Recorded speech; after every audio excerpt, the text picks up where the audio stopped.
I recently bought this to wash my rice because I want to show you what happened to my first two inner linings of my rice cooker. First one looked like this, and you can see it's pretty damaged because, you know, when you wash a lot of rice over time, it kind of just wears it down. You can see a lot of scratches. And then this is so expensive to replace. It's about, I would say about $80.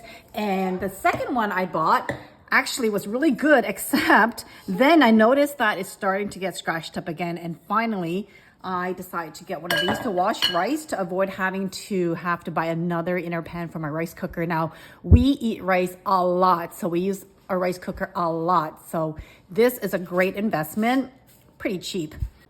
So basically what you do is you rinse the rice, and then what's great about it is that you can actually drain the water. And so I like to save the water to water my plants. Oh, okay, she needs to cope. Yeah, there's no point.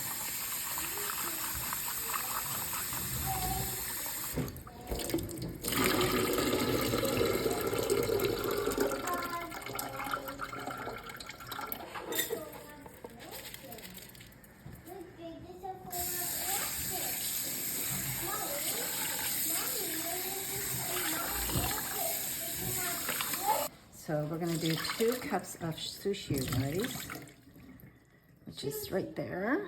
See, sushi rice. I'm making sushi, yes.